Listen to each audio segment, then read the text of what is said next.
নমস্কার, আমি মিঠু। শুরু করছি নজরে রাজ্য। খাস কলকাতায় নামী ব্র্যান্ডের লোগো ব্যবহার করে নকল জুতো ও ব্যাগ বিক্রির অভিযোগ। রবীন্দ্র সরণি এলাকার দুটি দোকানে অভিযান বউবাজার থানার পুলিশের। ঘটনায় লাখ টাকার সামগ্রী বাজেয়াপ্ত করেছে পুলিশ। পুলিশ সূত্রে জানা গিয়েছে, উত্তরপ্রদেশের একটি নামী ব্র্যান্ডের নকল জুতো ও ব্যাগ বিক্রি করছিলেন দুই ব্যবসায়ী। সেই খবর আসে বউবাজার থানার পুলিশের কাছে। বৃহস্পতিবার হঠাৎ অভিযান চালায় অফিসাররা। ব্যবসায়ীদের হাতে নাতে ধরে পুলিশ। দুটি দোকান থেকে প্রচুর নকল জুতো ও ব্যাগ উদ্ধার করা হয়েছে, সেগুলি বাজেয়াপ্ত করেছে পুলিশ। Sunirnoy imaging centre private limited advance প্যাথোলজিতে thalassaemia screening, large size biopsy setup সহ সমস্ত পরীক্ষা, echocardiography, foetal echocardiography, CT scan, CT guided FNAC, 4D USG guided FNAC, endoscopy, colonoscopy, uroflowmetry, spirometry, colour Doppler, digital X-ray, তাছাড়াও সমস্ত বিশেষজ্ঞ চিকিৎসকদের পরিষেবা একই ছাদের তলায় নিয়ে হাজির সুনির্ণয়। ঠিকানা 126/1 পিলখানা রোড, রানীবাগান, বহরমপুর, মুর্শিদাবাদ। বিশদে জানতে যোগাযোগ করুন 8373049252 7547900377। বঙ্গোপসাগরে দানা বেঁধেছে নিম্নচাপ। তার জেরে বৃহস্পতিবার কলকাতা সহ দক্ষিণবঙ্গের সব জেলাতেই বজ্রবিদ্যুৎ সহ বৃষ্টির পূর্বাভাস রয়েছে। পশ্চিম মধ্য বঙ্গোপসাগর, উত্তর পশ্চিম বঙ্গোপসাগরে নিম্নচাপ তৈরি হয়েছে।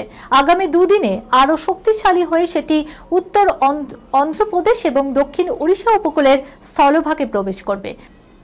তার জেরে বৃহস্পতিবার সহ জেলার বৃষ্টি ও শুক্রবার উপকূল ও পশ্চিমের জেলায় বৃষ্টির পূর্বাভাস দিয়েছে হাওয়া অফিস।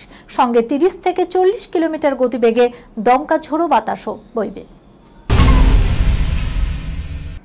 বাংলায় এক প্রবাদ আছে, কারো পৌষ মাস তো কারো সর্বনাশ।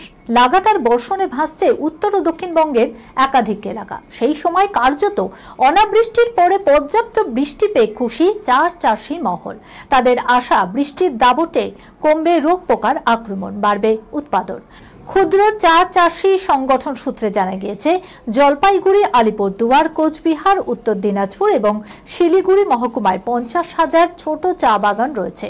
ওই সমস্ত বাগানে কর্মরত শ্রমিকের সংখ্যা প্রায় 1 লক্ষ। বৃষ্টি না হওয়ায় চা বাগানের বেহাল দশায় তাদের ভবিষ্যৎ অনিশ্চিত হয়ে পড়েছিল। তবে প্রকৃতি তাদের বাঁচিয়ে দিয়েছেন বলে জানাচ্ছেন তারা। দেশ জুটিকে স্বাগত জানাতেই নৈহাটির রাস্তায় আছড়ে পড়ল জনসমুদ্র। নির্ধারিত সময় রং মিলান্তি প্রাক্তন জুটি এলো বড়মার দরবারে, পুজো দিলেন। হাই ভোল্টেজ টেলার লঞ্চের অনুষ্ঠানের মতোই আরও একবার মন জয় করলেন দেব শুভশ্রী। সেসব টুকরো ফ্রেম বন্দি মুহূর্তেই এখন নেট পাড়ার আতস কাছে। কখনো মন্দিরে পাশাপাশি বসে করযোগে ধূমকেতুর জন্য দেব শুভশ্রীর প্রার্থনা, আবার কখনো কানে কানে ফিসফাস, কখনো আবার একে অপরের দিকে বাড়িয়ে দিলেন ভরসার হাত। ভিড়ের মাঝে শুভশ্রীকে আগলে গাড়ি পর্যন্ত পৌঁছে দিলেন দেব। ইন্ডাস্ট্রি দেখলো দেব শুভশ্রীর বন্ধুত্বের নতুন সমীকরণ। অনুরাগীদের মন্তব্য, এখন বাংলায় শেষ সুপারস্টার জুটি দেব শুভশ্রী। তাই তো ভক্ত মহলে স্লোগান উঠছে, দেব শুভশ্রী বিউটিফুল, হলে হলে হাউসফুল। এই খবরের সঙ্গে শেষ করলাম আজকের নজরে রাজ্য। আপনারা দেখছেন টিভি 24 বাংলা, সংবাদ বিনোদন সারাদিন সারাক্ষণ।